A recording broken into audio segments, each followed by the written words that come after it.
से रोका जाए यह जाना। अब हम जानेंगे कर्म निर्जरा, यानी जो कर्म आत्मा से बंधे हुए हैं उन्हें विलग या खत्म करके आत्मा को हल्का और उज्जवल हम कैसे बनाएं। प्रशिक्षण के लिए मेरा करवत विनम्र निवेदन सम्मिश्री जयंत प्रज्ञा जी से। वंदामि तुमसा।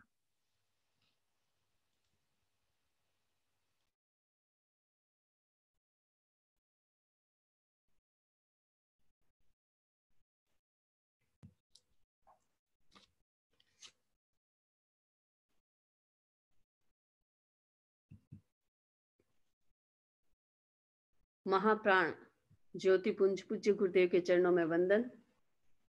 उपस्थित भाइयों और बहनों, आज हम निर्जरा की चर्चा करेंगे। निर्जरा का मतलब विशुद्धि, आत्मा की विशुद्धि।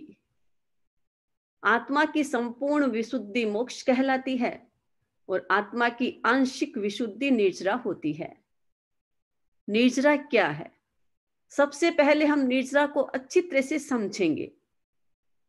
निर्जरा भी हमारे आचार का एक पक्ष है। जो कुछ भी हम करते हैं उस करने में हमारा मनोभाव कैसा है, हमारा आचरण कैसा है, हमारे भाव कैसे हैं, उसके आधार पर निर्जरा होती है। निर्जरा क्या है? पहले हम निर्जरा को अच्छी तरह से समझे। जिस प्रकार एक पक्षी होता है, उसके डस्ट लग जाती है और पक्षी जब उड़ता है तो पंख को फड़फड़ाता है, फड़फड़ाने से उसकी डस्ट उड़ जाती है। उसी प्रकार आत्मा के जो कर्म लगते हैं, जब कर्म आत्मा से झड़ जाते हैं, झड़ने के बाद जो आत्मा की विशुद्धि होती है, उस विशुद्धि को हम निर्जरा कहते हैं। कोई भी कर्म आत्मा के जब चिपकता है और चिपकने के बाद जब उसका टाइम पीरियड पूरा हो जाता है, यानी जितने टाइम तक कर्म आत्मा के साथ चिपकने का निश्चय है, उतना टाइम पीरियड पूरा होने के बाद कर्म अपना फल देते हैं। फल देने के बाद कर्म झड़ जाते हैं। झड़ने के बाद जो विशुद्धि होती है वो निर्जरा है। यानी हम ये समझे कि कोई भी कर्म प्रयत्न से आप दूर करें या बिना प्रयत्न के दूर करें, कर्म आत्मा के चिपके हैं तो कर्म तो झड़ेंगे ही झड़ेंगे।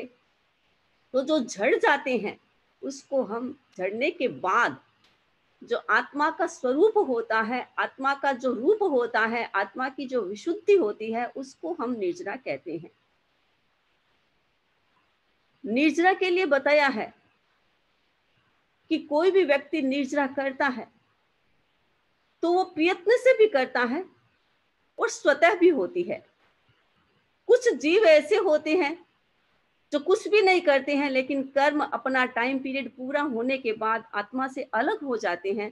तो आत्मा से अलग होने के बाद जो आत्मा का स्वरूप, उसको निर्जरा। निर्जरा दो प्रकार की होती है। एक होती है सकाम निर्जरा, एक होती है अकाम निर्जरा। पहले हम अकाम निर्जरा को समझे। अकाम का मतलब जिसमें कोई इच्छा नहीं होती, उसको अकाम कहते हैं। तो अकाम निर्जरा भी दो प्रकार की होती है। एक सहज निर्जरा होती है, एक जिसमें कोई न कोई कामनाएं, इच्छाएं होती है, लेकिन वो इच्छा भौतिक होती है। सहज निर्जरा जैसे स्थावर जीव होते हैं, वृक्ष है, वायु है, वनस्पति है। अब जैसे वृक्ष खड़ा है, आग लग गई जंगल में, वृक्ष कहीं भाग के जाएगा नहीं, उसे सहन करना पड़ेगा। पास में कोई कांटे का झाड़ है, कांटा चुभता रहता है एक पत्ती के, तो भी उसे सहन करना पड़ेगा, वो कुछ भी नहीं कर सकता। तो ये ऑटोमेटिक सहन की क्रिया होती है, उसको हम सहज निर्जरा कहते हैं। सबके होती है, स्थावर जीवों के भी होती है, मिथ्यात्व जीवों के भी होती है और सम्यक्त्व की भी हो सकती है। कोई भी सहज निर्जरा सम्यक्त्व बिना किसी कामना के, बिना किसी ऐसी ही इच्छा से हो जाती है, जिसमें कोई प्रकार की इच्छा नहीं होती है, न कर्म मुक्ति की इच्छा होती है, न सांसारिक भौतिक पदार्थ की इच्छा होती है। ऑटोमेटिक जो निर्जरा हो जाती है उसको सहज निर्जरा कहते हैं। लेकिन ये निर्जरा ज्यादातर उन अमुक जीवों के होती है जो जीव कुछ भी नहीं कर सकते हैं, जो स्थिर है, स्थावर जीव है, उनके ये निर्जरा होती है। और अकाम निर्जरा का दूसरा पार्ट है जिसमें कोई न कोई इच्छा होती है, कामना होती है। जितने भी मिथ्यात्वी जीव होते हैं उनके अकाम निर्जरा ही होती है, सकाम निर्जरा नहीं होती। सम्यक्त्व की भी अकाम निर्जरा होती है अगर उनकी क्रिया में भौतिकता होती है, स्वास्थ्य होता है, संपदा होती है, संसार की कोई भी कामना होती है, उसकी दृष्टि से कोई भी क्रिया की जाती है, कोई भी धार्मिक आचरण किया जाता है, उससे भी अकाम निर्जरा होती है, सकाम निर्जरा नहीं होती। अकाम निर्जरा के लिए कहा है कि एक साधु जीवन भर तक संयम का पालन करता है, श्रमण जीवन का पालन करता है, लेकिन उसका लक्ष्य केवल भौतिक सुख उपलब्ध करना है। वो व्यक्ति सैकड़ों मास खमन कर दे, सैकड़ों लंबी लंबी तपस्या कर दे, फिर भी उसकी निर्जरा बहुत कम होती है। एक सम्यक्ति उतनी निर्जरा एक श्वासोच्छ्वास में कर सकता है। यानी ऐसा माना जाता है कि सम्यक्ति जीव जो सकाम निर्जरा करता है, यानी कर्म मुक्ति के लिए निर्जरा करता है, आत्मा विशुद्धि के लिए कोई तप अनुष्ठान करता है, उसमें जो निर्जरा होती है, यानी सम्यक्त्व के एक श्वासोच्छ्वास में जो निर्जरा होती है, उतनी निर्जरा मिथ्यात्व के अकाम निर्जरा करते करते करोड़ों वर्षों तक भी उतनी निर्जरा नहीं हो सकती। अब हम कल्पना कर सकते हैं कि जो व्यक्ति भौतिक इच्छा के लिए कोई भी अनुष्ठान क्रिया करता है उसका कितना कम फल मिलता है, और जो व्यक्ति केवल आत्म विशुद्धि के लिए, कर्म मुक्ति के लिए कोई भी अनुष्ठान करता है, धार्मिक अनुष्ठान करता है, चाहे जप करे, चाहे ध्यान करे, चाहे माला फेरे, और कोई भी क्रिया जिससे निर्जरा होती है वो निर्जरा करता है, तो उससे कितना ज्यादा फायदा होता है। अब बताया गया कि मिथ्यात्व की ये निर्जरा क्यों नहीं हो सकती। भौतिक इच्छा है किसी के व्यक्ति के भीतर में, उससे वो कोई भी प्रकार की निर्जरा करता है, कोई अनुष्ठान करता है, तो उसके निर्जरा होती क्यों नहीं है। अथवा जो सहज निर्जरा है, जैसे नारकीय जीव है सहन करते हैं, स्थावर जीव है सहन करते हैं, तो फिर उनके ऐसी निर्जरा क्यों नहीं हो सकती। तो उसका उदाहरण दिया जाता है कि जिस प्रकार कोई व्यक्ति वृद्ध हो गया है, कमजोर है, सशक्त नहीं है, बहुत कमजोर है, बीमार है, वो व्यक्ति कोई भी क्रिया करता है, जैसे बताया गया कि एक वृक्ष होता है, वृक्ष को वो काटता है, उसके हाथ में कुल्हाड़ी है, कुल्हाड़ी से वृक्ष को काटता है, लेकिन उसके कुल्हाड़ी की धार तेज नहीं होती, उससे उस वृक्ष को काटता है, जोर जोर से वो प्रहार करता है, फिर भी वो वृक्ष उससे कटता नहीं है। और एक युवा व्यक्ति बहुत शक्तिशाली है, युवा है, उसके हाथ में कुल्हाड़ी है, वह कुल्हाड़ी बहुत तीव्र है, जोर जोर से वो कुल्हाड़ी को नहीं चलाएगा तो भी उस सघन वृक्ष को बहुत जल्दी काट देगा। क्यों? क्योंकि उसके भीतर में वो युवत्व है, उसमें भीतर में वो शक्ति है, उसकी कुल्हाड़ी तेज होती है। उसी प्रकार जो जीव नारकीय जीव होते हैं या कोई भी जीव होते हैं, नारकीय जीव इतना शक्तिशाली नहीं होते हैं, इतने कमजोर होते हैं, भीतर से कर्मों की दृष्टि से इतने कमजोर होते हैं, इसलिए उनका एफर्ट सम्यक इतना मजबूत नहीं होता, और इस कारण से वो वृक्ष को प्रहार करते जाते हैं, फिर भी कटता नहीं है। इसका मतलब उनके कर्म इतने चिकने होते हैं, इतने सघन होते हैं, इतने सघन है, जितना वो श्रम करता है उतना श्रम उनके लिए इनफ नहीं होता, पर्याप्त नहीं होता, इसलिए वो कुल्हाड़ी से उस वृक्ष को काट नहीं सकता। उसी प्रकार उन कर्मों को काट नहीं सकता। करोड़ों वर्षों तक वो श्रम करता है, करोड़ों वर्षों तक वो तपस्या करता है, फिर भी वो एक सम्यक्त्व जीव, एक सकाम निर्जरा करने वाले जीव के श्वासोच्छ्वास का भी बराबरी नहीं कर सकता। तो हमें निर्जरा करना है कर्म मुक्ति के लिए, आत्म विशुद्धि के लिए काम करना है। आत्म विशुद्धि के लिए करेंगे तो हमें बहुत कुछ मिल सकता है। तो अकाम निर्जरा यानी जिसमें इच्छा होती है, भौतिक इच्छा, मेरा स्वास्थ्य ठीक हो जाए तो मैं ये निर्जरा, मैं ये तपस्या करूंगा, मेरे भीतर में, मेरे परिवार में सुख शांति आ जाए तो मैं ये निर्जरा करूंगा, मैं ये क्रिया करूंगा। लोग चाहते हैं ना, जब घर का ओपनिंग होते हैं तो 1.25 लाख का जाप करते हैं, आचार्य भिक्षु का जाप करते हैं, नमस्कार महामंत्र का मंगल पाठ नमस्कार महामंत्र का जाप करते हैं, मंगल पाठ सुनते हैं, अच्छी है, क्रिया तो अच्छी है, लेकिन क्रिया के साथ इच्छा अच्छी नहीं है। इच्छा से मोहनीय कर्म का बंधन होता है, इस कारण से उसमें अकाम निर्जरा होती है, सकाम निर्जरा नहीं होती। जिस निर्जरा के पीछे मोहनीय कर्म का हाथ होता है, सघन हाथ होता है, उसमें कभी सकाम निर्जरा नहीं हो सकती, अकाम निर्जरा होती है। और अकाम निर्जरा से क्या मिलता है? आप जो इच्छा करेंगे, जो संकल्प करेंगे, व्यक्ति निर्जरा करने वाला व्यक्ति जो इच्छा करता है, जितनी संकल्प करता है, उतना उसे प्राप्त होता है, उससे ज्यादा उसे कुछ भी नहीं मिलता।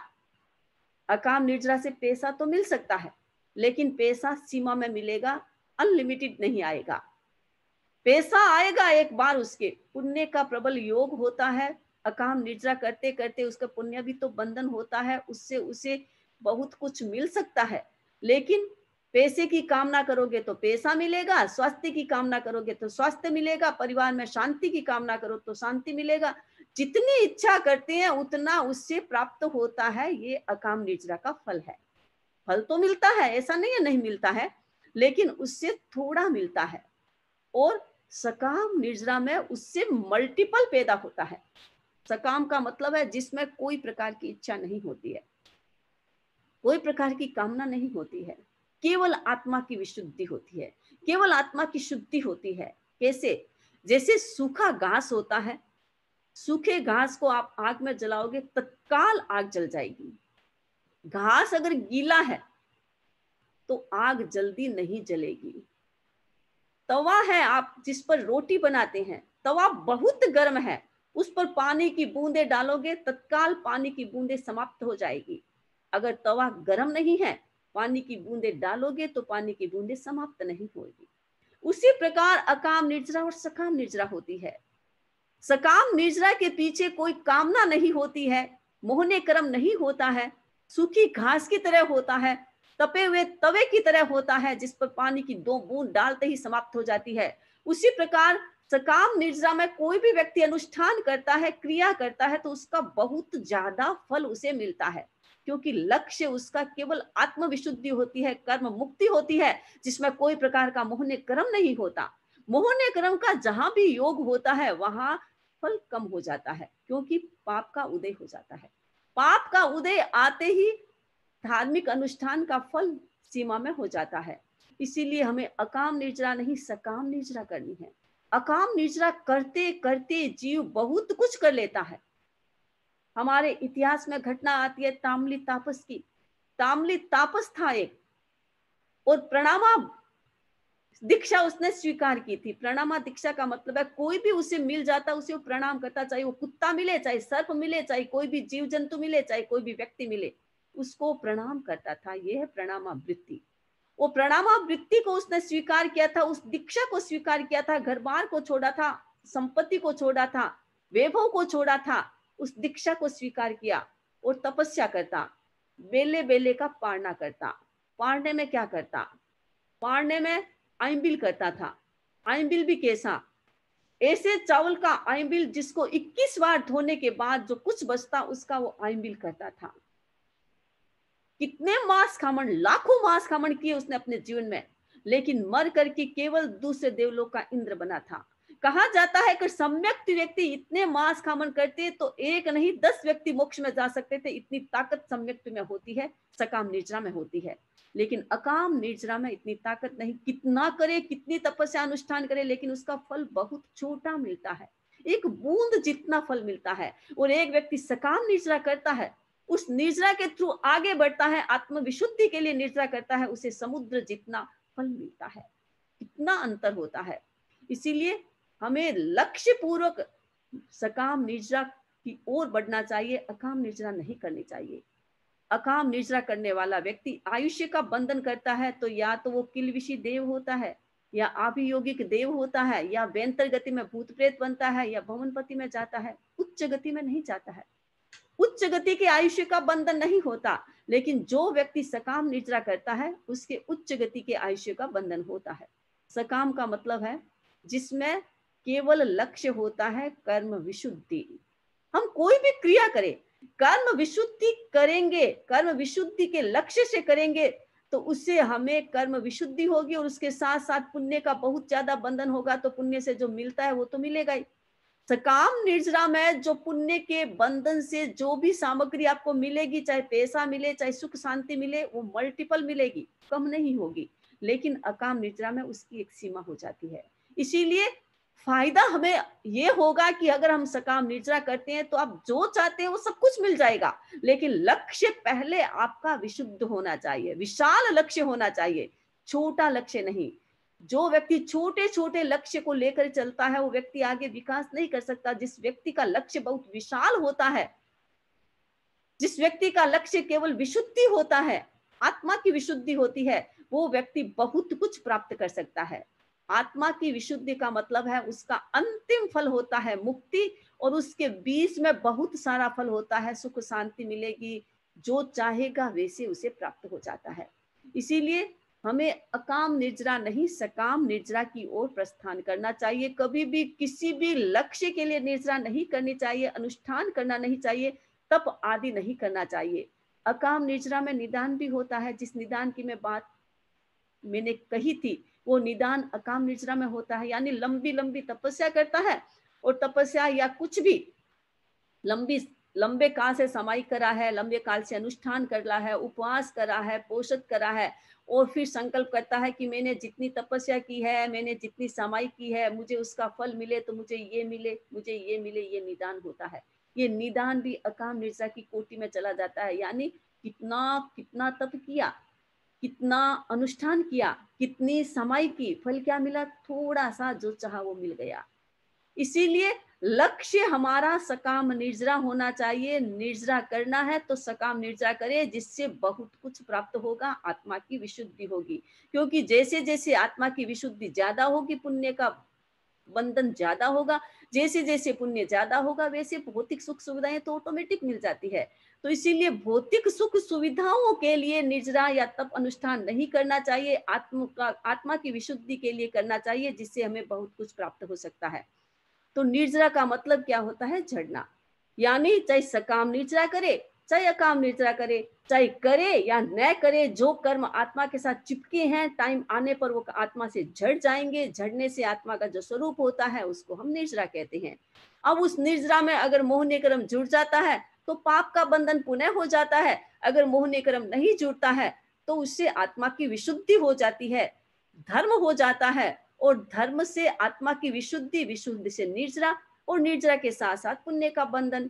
क्योंकि कोई भी आप काम करते हैं, अनाज, जैसे कोई व्यक्ति किसान अनाज उगाता है, कितना श्रम करता है, अनाज उगाता है, अनाज प्राप्त करने के लिए वो अनाज को उगाता है, लेकिन उसके पीछे बहुत सारे घास फूस आ जाते हैं। पहले घास फूस आएगा, अनाज बाद में आएगा। उसी प्रकार हम निर्जरा करते हैं तो पहले हमारे पुण्य का बंधन होता है और उसके बाद हमारी निर्जरा होती है। क्योंकि पुण्य के बंधन में तो एक ही समय लगता है, जैसे क्रिया हुई बंधन हो गया, जैसे क्रिया हुई बंधन हो गया। लेकिन बंधन होने के बाद कर्म टूटता है, उसमें टाइम लगता है। तो कर्म टूटेगा तब आत्मा की विशुद्धि होगी। तो निर्जरा में हमें अंतर्मूर्त लग जाता है और पुण्य का बंधन एक समय में हो जाता है। इसीलिए सकाम निर्जरा से भी पुण्य का बंधन होता है, बहुत ज्यादा पुण्य का बंधन होता है। अकाम निर्जरा में भी पुण्य का बंधन होता है, लेकिन थोड़ा होता है। उसके साथ साथ मोहनीय कर्म का बंधन भी होता जाता है। इसीलिए निर्जरा हमें सकाम करनी चाहिए। झाड़ना, निर्जरा का ही मतलब होता है झड़ना। जो भी कर्म आत्मा से चिपके हैं वो झड़ जाते हैं, उसको हम निर्जरा कहते हैं। अब है निर्जरा के 6 प्रकार। बाह्य और तप। निर्जरा के मूल तो 2 ही प्रकार है, बहिरंग तप और अंतरंग तप। बाह्य निर्जरा के 6 प्रकार है और आंतरिक निर्जरा के भी 6 प्रकार है।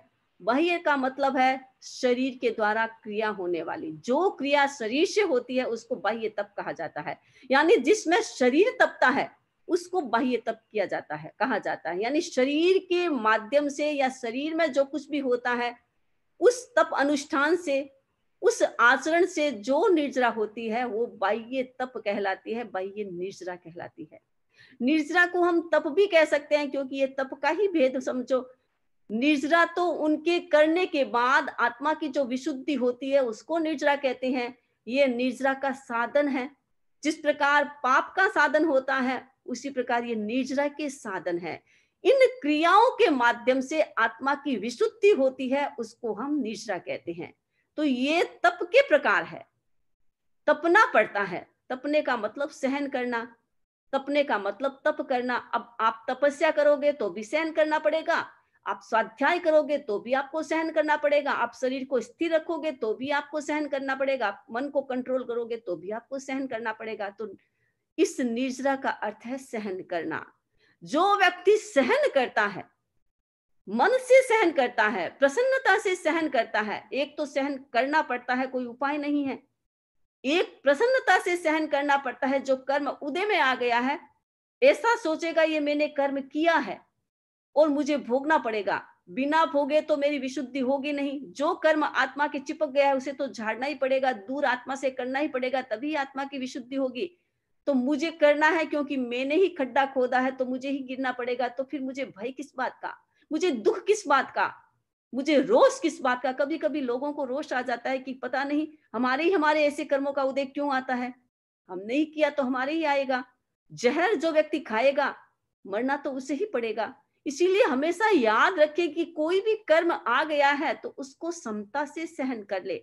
समता से सहन करेंगे तो सकाम निर्जरा होगी, और सकाम निर्जरा होगी तो उसके साथ साथ बहुत कुछ प्राप्त हो सकता है। अगर हम रोक करके करेंगे, परेशान होकर के करेंगे, रोष गुस्से में करेंगे, तो उससे हमारे मोहन्य कर्म का पुनः बंधन होगा। वो निर्जरा तो होगी या नहीं होगी, पुनः मोहन्य कर्म का बंधन हो जाएगा। इसीलिए हमें निर्जरा करनी है अपने लक्ष्य के लिए। हमारा लक्ष्य है आत्मा की विशुद्धि, कर्मों की मुक्ति। उसी लक्ष्य के लिए हमें निर्जरा करनी है।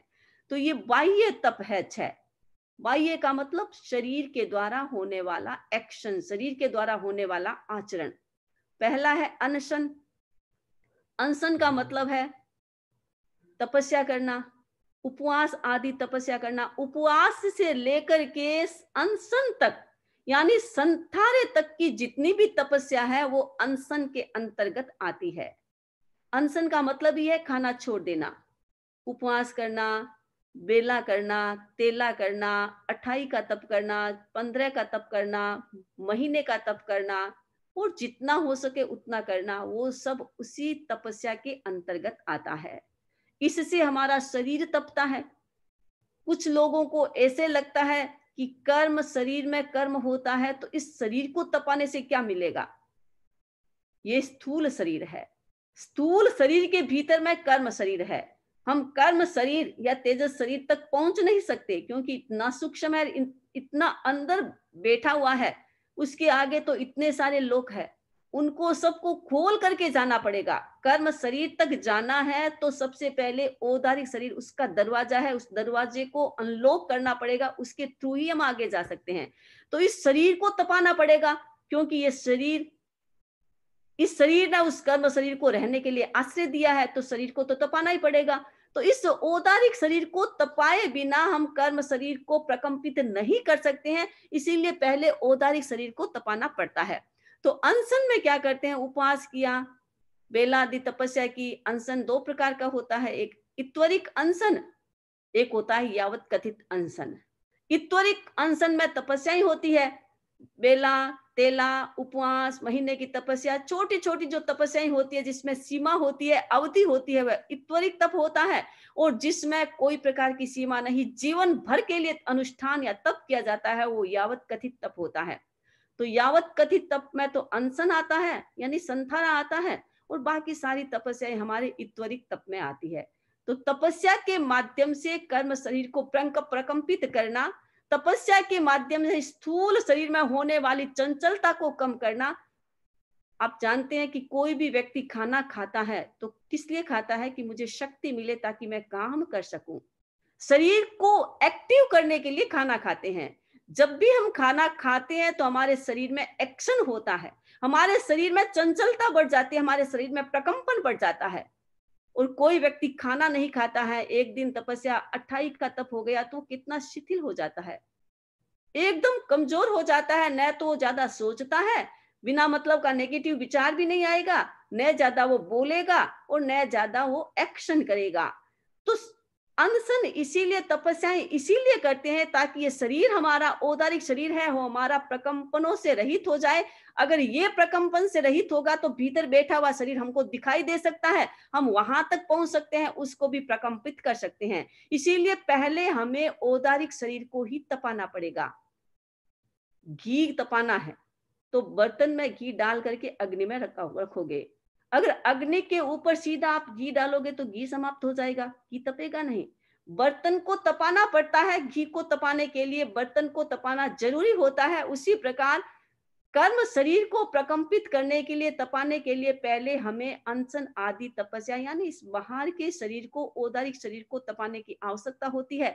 तो ये अनशन हमारा औदारिक शरीर को तपाने की एक प्रक्रिया, यानी बाहर के शरीर को तपाने की प्रक्रिया। अभी आत्मा तक नहीं पहुंचेंगे। ये 6 जो निर्जरा के प्रकार है वो केवल शरीर तक है, इनके थ्रू हम आत्मा में पहुंचेंगे। लेकिन ये शरीर के भीतर में होने वाले प्रकंपनों को कम करेगा, शरीर के भीतर होने वाले रिएक्शन को कम करेगा। और जो बाहर से कर्म आता है इस शरीर के थ्रू ही अंदर जाता है, तो पहले बाहर से आने वाले कर्मों को के दरवाजों को बंद करेगा, फिर हम आत्मा तक पहुंचेंगे। तो ये बाहर की तप है, बाहर की निर्जरा है। तो ये अनशन आदि बाहर की तपस्या, इसकी मैं चर्चा आगे करूंगी। आज मैंने एक अनशन की है, यानी अपने खाने की सीमा, उपवास आदि तपस्या करना, 2, 3, 4, 28 तप करना। जितनी भी तपस्या आती है वो सारा उपवास आदि, उपवास से नीचे वाली तपस्या नहीं आएगी, एक आसन आइंबिर इसमें नहीं आएगा, इसमें केवल उपवास से ऊपर वाली तपस्या आती है। तो जितनी भी उपवास आदि तपस्याएं हम करते हैं वो अनशन के अंतर्गत आती है। और अनशन से हमारे कर्मों झड़ते हैं, क्योंकि हमने त्याग किया। त्याग करने से हमारा संबर हुआ, और संबर के साथ निश्चित रूप से निर्जरा होती है। संबर के साथ निर्जरा निश्चित रूप से होगी। संबर से बाहर आने वाले कर्म रुक जाएंगे और अंदर में हमारा शुभ योग चलेगा। शुभ योग चलेगा तो जो पुराने कर्म है वो झड़ेंगे, झड़ेंगे तो आत्मा की विशुद्धि होगी। तो अनशन आदि तपस्या के माध्यम से व्यक्ति निर्जरा कर सकता है, और निर्जरा के माध्यम से आत्मा की विशुद्धि कर सकता है। तो मैंने आत्मा की विशुद्धि के बारे में बताया, एक अनशन के बारे में बताया, बाकी की चर्चा हम आगे करेंगे। तो आज मैं अपनी बात को यहाँ संपन्न करती हूँ, और इसके बारे में कोई भी क्वेश्चन है तो आप क्वेश्चन पूछ सकते हैं। बहुत बहुत कृतज्ञता वंदना है आपके प्रति। किरण जी जैन, उनके बाद ललित जी कोठारी। किरण जी जैन।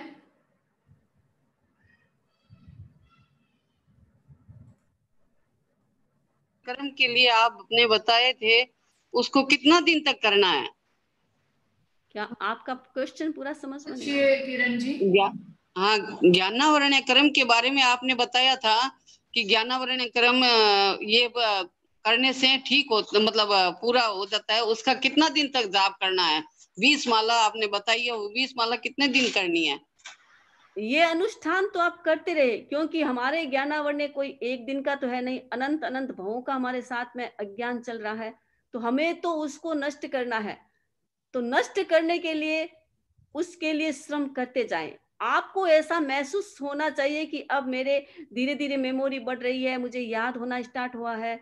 तो आप महसूस करें कि आपका तब का लाइन ठीक है, अनुष्ठान ठीक है, आपका विचार ठीक है, तो वैसा करते जाए। आप जितना कर सके करते जाए, तो ज्ञानावरण कर्म धीरे धीरे धीरे धीरे अपना क्षय होगा। ललित जी कोठारी, उनके बाद सुनीता जी डागा। वंदना नमन स्वामी।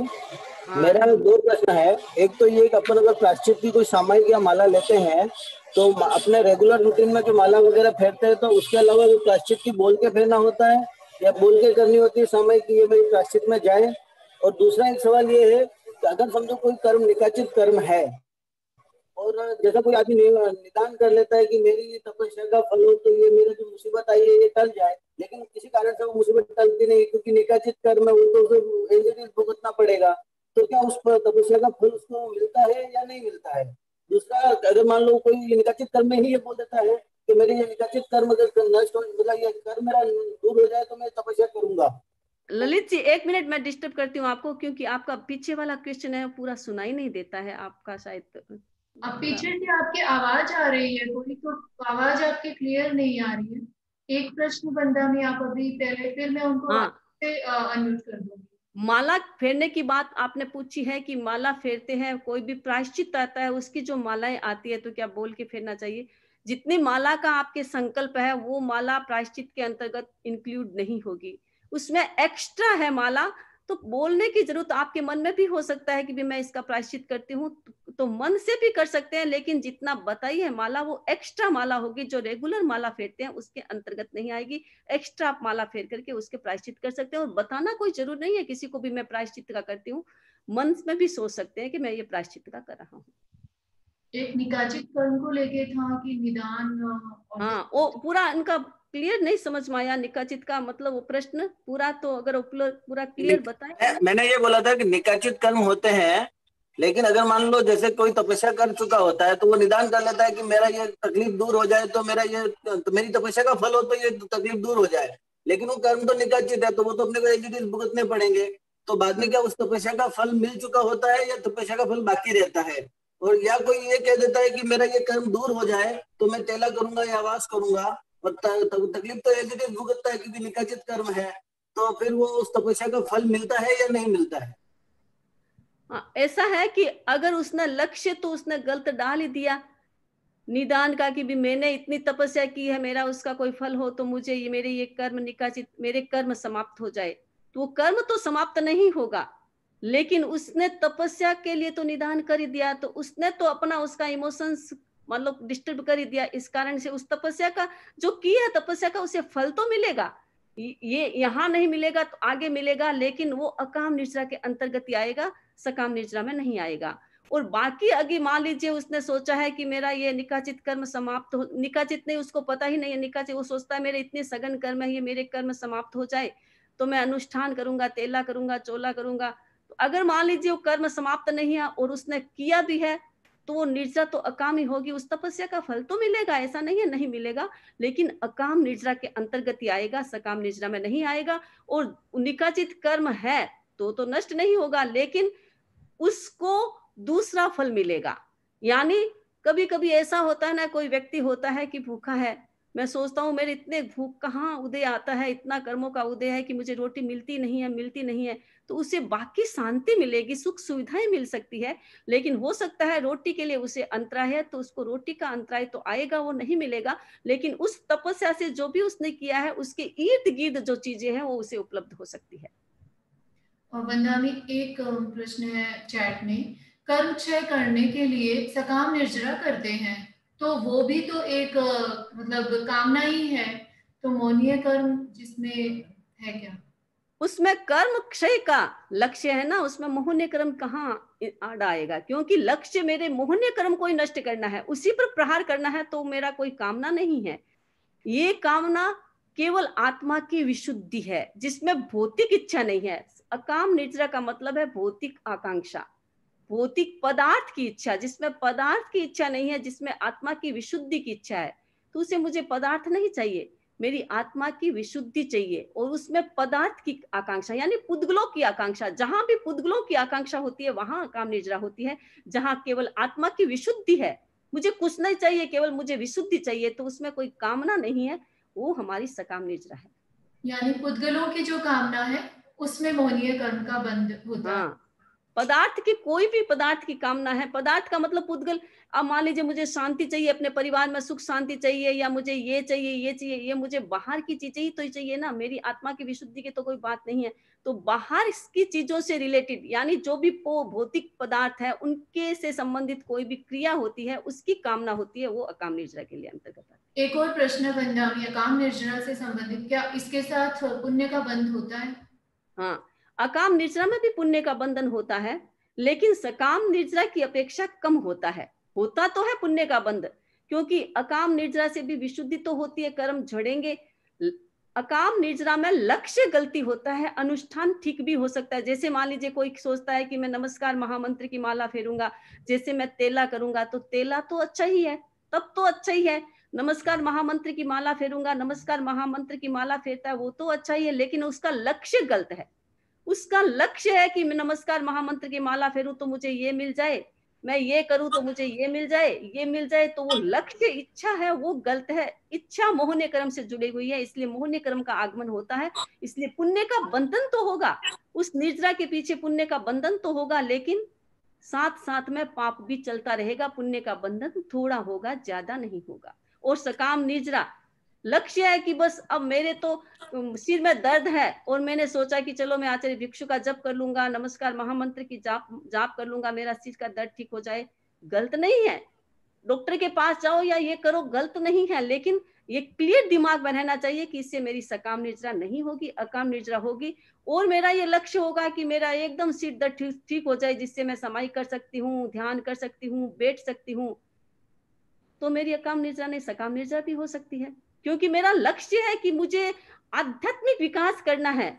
अगर मेरे बीमारी होती रहेगी, शरीर में बीमारी होती रहेगी, आवश्यक चीजों की पूर्ति नहीं होगी, तो मैं तो उसी में जुटा रहूंगा, तो मैं अपना आध्यात्मिक विकास कब करूंगा? तो लक्ष्य आध्यात्मिक विकास होता है तो पीछे ऑटोमेटिक चीजें अपने आप मिल जाती है, लेकिन लक्ष्य हमारा सकाम निद्रा में आध्यात्मिक विकास ही होना चाहिए। सुनीता वंदामी नमन स्वामी, हाँ, मेरा प्रश्न है, सरला जी। वंदामी नमन स्वामी, मेरा प्रश्न है, मरणोपरांत आंखों का दान दिया जाए और वो यदि आंखें हिंसात्मक कार्यों के लिए उपयोग हो रही हो तो वो फिर पाप किसको जाएगा, हमें या किसी और को? दूसरा प्रश्न है कि हम स्वाध्याय कुछ भी करते हैं, यदि वो प्राकृत और संस्कृत में है लेकिन हम उसका हिंदी अनुवाद कर रहे हैं, तो वो स्वाध्याय की गणना में आएगा क्या? और फिर स्वाध्याय के नियमों के हिसाब से ही उसे करना चाहिए क्या?